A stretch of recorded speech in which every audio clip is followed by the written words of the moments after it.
You're listening to By the Way, a podcast about contemporary art news, where I present stories from the art world to my co-host who has likely not heard anything about them. My name is Eric, and I'm an artist and an art professional here in Stockholm. My name is Ando, and I am a podcaster and an artist based in Copenhagen. All right, today we're going to be talking about pig sex. So let's get started.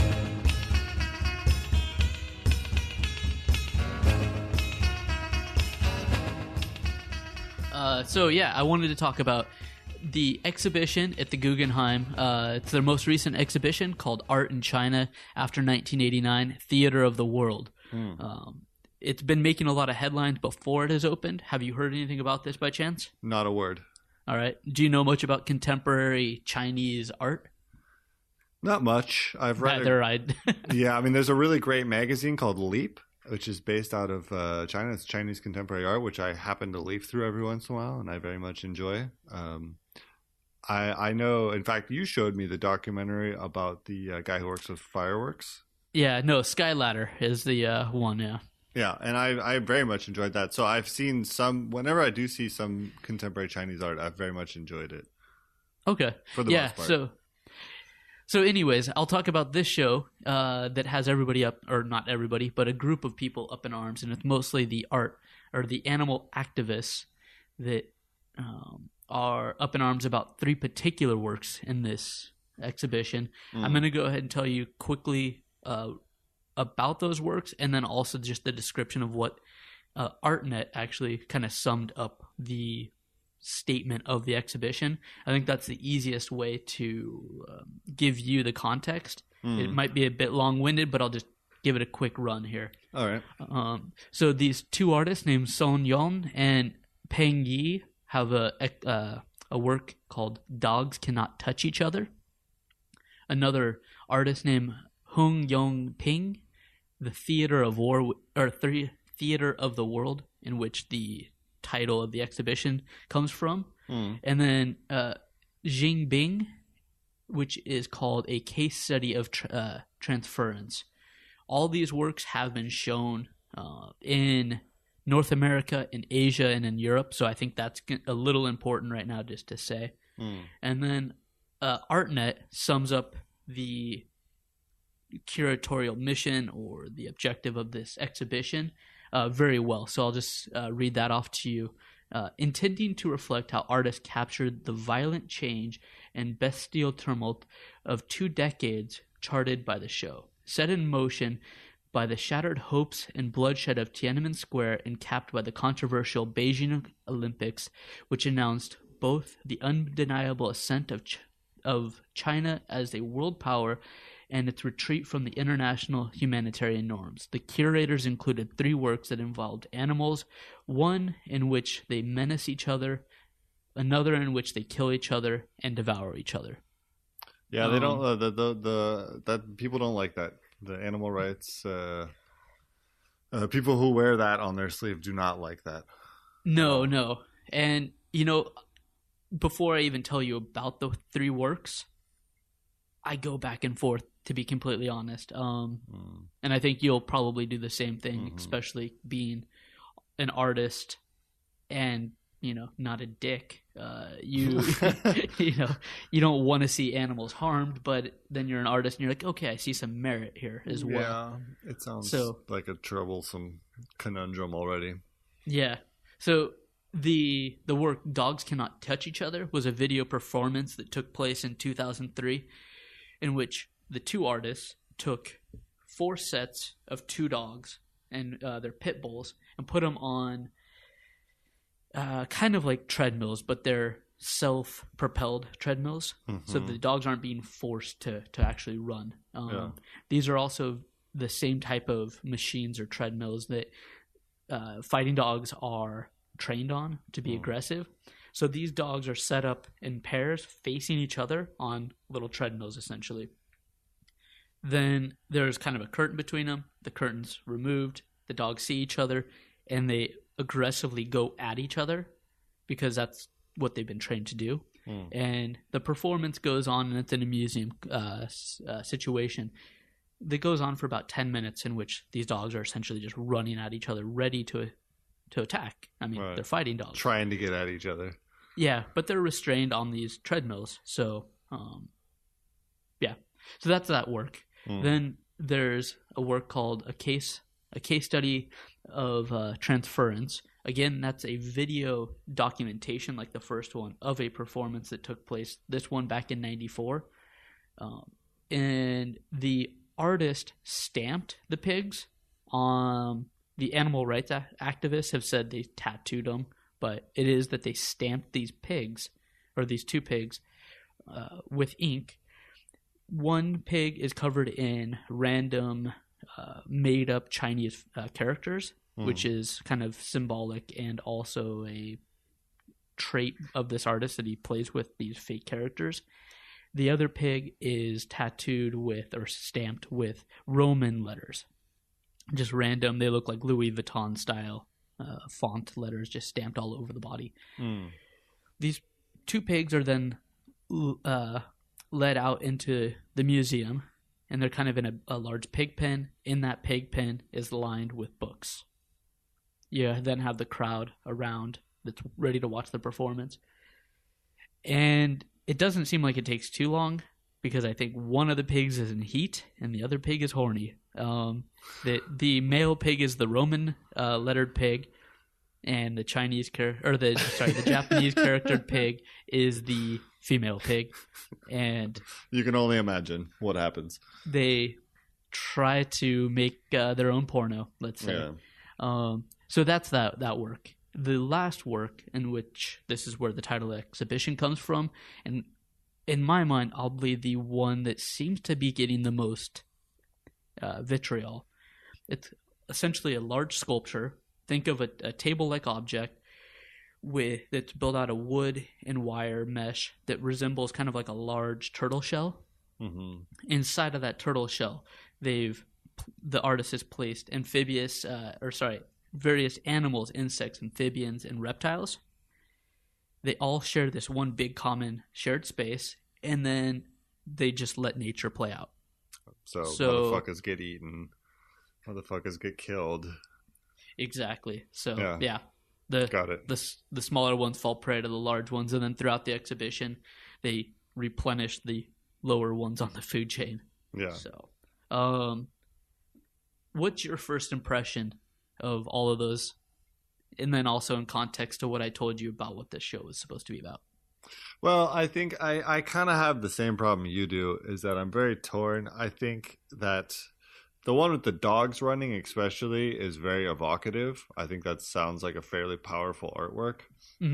I also try to subscribe to some sort of ethos about don't be a dick. And that includes not being a dick to animals.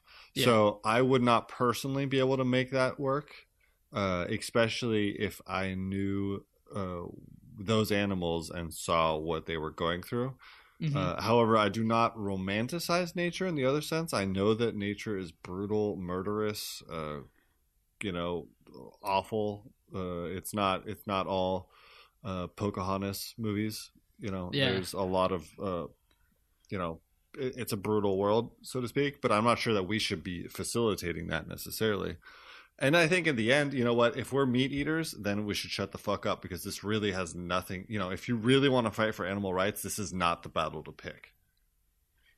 And out of these three works, from what you said, is the third one like maybe the least disturbing because of the type of animals in it? Totally. Versus... That's the weird thing. Like, you totally anthropomorphize dogs more than you do a salamander.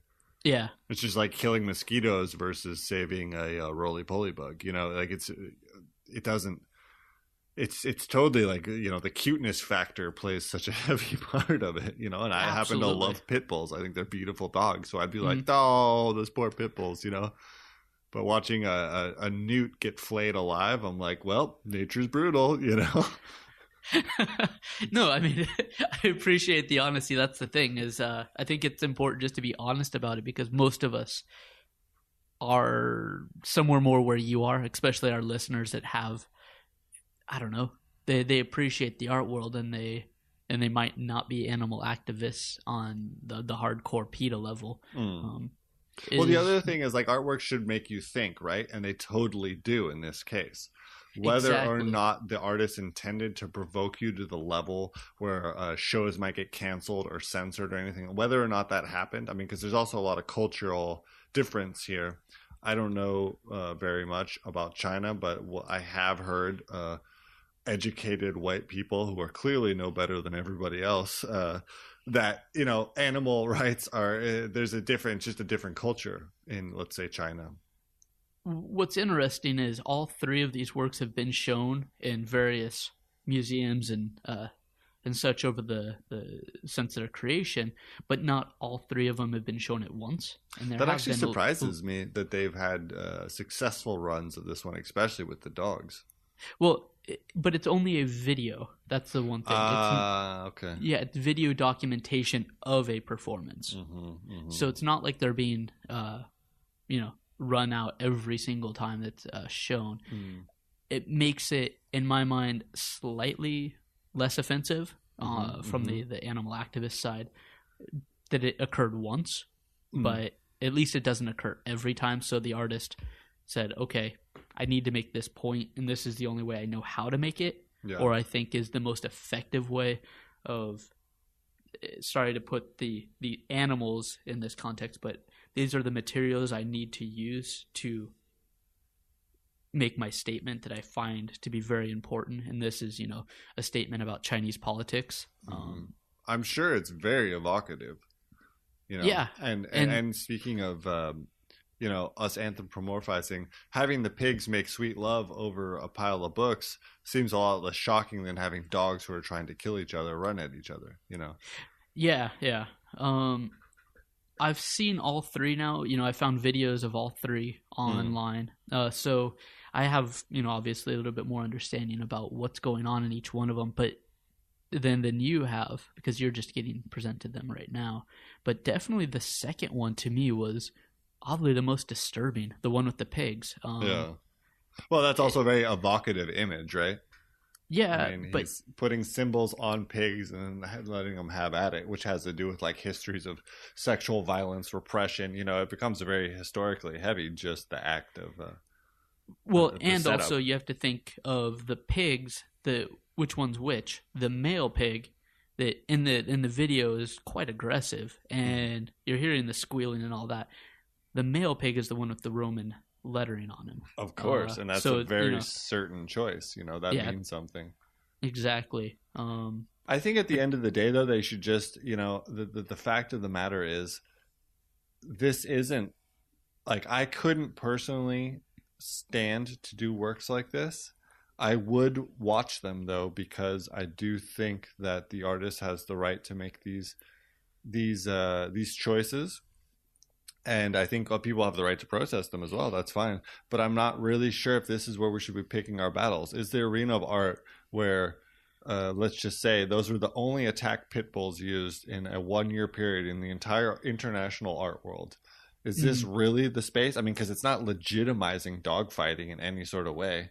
It's not no kid's going to go to this and be like, yeah, I'm going to get into dogfighting, like, exactly. They get that from the NFL, from the early 2000s and watching Michael Vick. Exactly. So like, it's not, let's just contextualize this where it should be contextualized. It's a violent work. My wife wouldn't be able to watch it, for example. She would think it was fucking horrible.